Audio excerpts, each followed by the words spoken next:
अस्सलामुअलैकुम जी फ्रेंड्स, आज का जो हमारा टॉपिक है वो है ब्रेवस लैटिस इन थ्री डिमेंशन। हम लोगों ने सॉलिड स्टेट फिजिक्स की सीरीज स्टार्ट की हुई है। इस सीरीज में वीडियो नंबर 2 है, इसका बी पार्ट है। इस पर बात करने की कोशिश करेंगे, तो आने वाली वीडियोस में इन टॉपिक्स पर भी बात करने की कोशिश करेंगे। ये देखते जाएं। ये मेरे पास SSP1 यानी कि सॉलिड स्टेट फिजिक्स 1 की मुकम्मल तौर पर सीरीज बनी हुई है। तो इंशाल्लाह रहमान आने वाली वीडियोज़ में इन टॉपिक्स पर बात करने की कोशिश करेंगे। तो आइए इसको स्टार्ट करते हैं। बिस्मिल्लाहिर्रहमानिर्रहीम, सल्लल्लाहु अला मुहम्मद सल्लल्लाहु अलैहि वसल्लम। लास्ट वीडियो में हमने 2 डिमेंशन पर बात कर ली थी, अब हम 3 डिमेंशन पर बात करने लगे हैं। तो सबसे पहले देखें कि लैटिस का हमें पता है, वीडियो नंबर 1 में हम इसको डिटेल में डिस्कस किया हुआ है कि क्रिस्टल क्या होता है, लैटिस क्या होता है, बेसिस क्या होते हैं। तो अब ब्रेवस है, अगरचे लास्ट वीडियो में हमने ब्रेवस पर कुछ इंट्रो किया था कि ये हमारे पास है फिजिसिस्ट है फ्रेंच, इसका नाम है अगस्त ब्रेवस है इसका नाम है। इसको ब्रेवस या ब्रेवाइस कई तरह से इसको स्टडी करते हैं।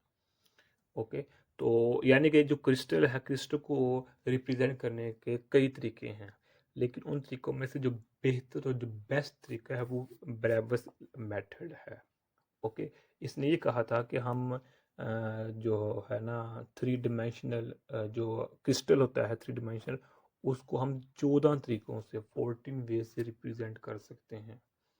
तो अभी तक फिलहाल मौजूदा ज़माने तक यही बेहतर तरीका चलता आ रहा है ब्रेवस एनालिसिस पे।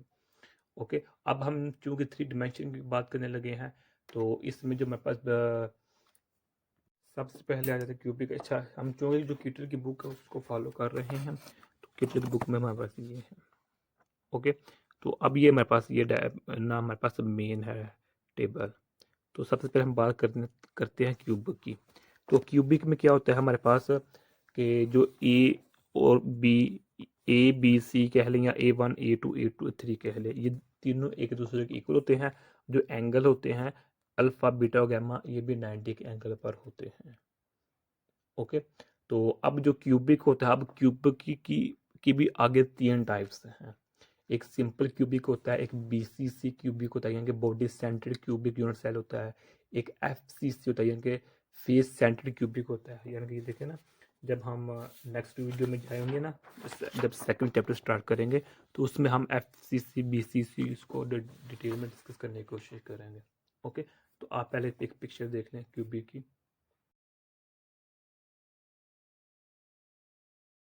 तो अब हम बात करते हैं ऑर्थोरोम्बिक सिस्टम की। ओके, यानी कि इस पर बात करते हैं ऑर्थोरोम्बिक की। तो इसमें जो हमारे पास होता है, ये देखिए, ये हमारे पास जो लेंथ होती है ABC कह लें या A1 A2 A3 कह लें, ये एक दूसरे की इक्वल नहीं होती, लेकिन जो एंगल होता है वो 90 का ही होता है इसमें। तो अब इसमें भी जो हमारे पास है इनको जो हमारे पास है ये ऑर्थोरोम्बिक सिस्टम, इसको भी हम 4 तरीकों से डिनोट कर सकते हैं। ओके, यहाँ तो सिर्फ सिंपल नाम सा दिया हुआ है ना बुक पर, लेकिन इसकी जो शेप्स हैं कैसे बन रही हैं, यानी कि 4 टाइप्स के ऑर्थोरोम्बिक सिस्टम थे। एक simple orthorhombic, base centred orthorhombic, और फेस सेंटर्ड ऑर्थोरोम्बिक, और बॉडी सेंटर्ड ऑर्थोरोम्बिक हमारे पास सेल्स होते हैं। आप इसकी पिक्चर्स भी देख सकते हैं। तो अब अगर हम बात करते हैं टेट्रागोनल की, तो टेट्रागोनल में हमारे पास क्या होता है कि जो ए होता है वो बी के इक्वल होता है टेट्रागोनल में। A1 A2 की इक्वल होता है, या ए की लेंथ बी की लेंथ की इक्वल होती है, और जो तीसरी लेंथ वो इक्वल नहीं होती है। और इसमें भी जो एंगल होते हैं वो 90 के एंगल पर ही होते हैं। ओके, तो टेट्रागोनल में भी 2 टाइप्स होती है, एक सिंपल क्यूबिक वाली शेप आ जाती है इसमें, और एक body centred cubic unit cell वाली शेप आ जाती है, वो भी आप देख सकते हैं। तो अब अगर हम बात करें मोनोक्लिनिक की, तो मोनोक्लिनिक में क्या होता है कि A1 A2 की इक्वल नहीं होता, A3 A2 A3 यानी कि A B की इक्वल नहीं होता, B की C की इक्वल नहीं होता।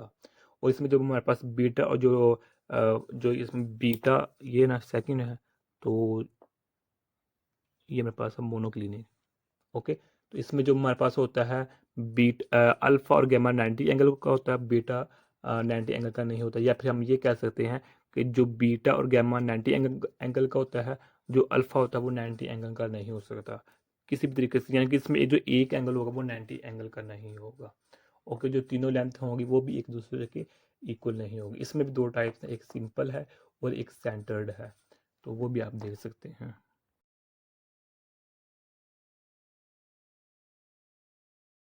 तो उसके बाद हम बात करें अगर ट्राई क्लिनिक की, तो ट्राई क्लिनिक में क्या होता है कि तीनों लेंथ है A1 A2 A3 या फिर ए बी सी, एक तीनों एक दूसरे की इक्वल नहीं होती, और ना ही तीनों जो एंगल्स होते हैं वो एक दूसरे के इक्वल होते हैं। ओके, तो अब इसकी जो शेप है वो आप देख सकते हैं। हाँ, ये हमारे पास प्रिमिटिव सेल होता है। अभी प्रिमिटिव ना प्रिमिटिव सेल जो होते हैं इसको भी हमने वीडियो नंबर 1 की ई पार्ट में स्टडी किया हुआ है, तो आप इसकी पिक्चर देख सकते हैं। तो अब बात करते हैं हेक्सागोनल जो हमारे पास सिस्टम है।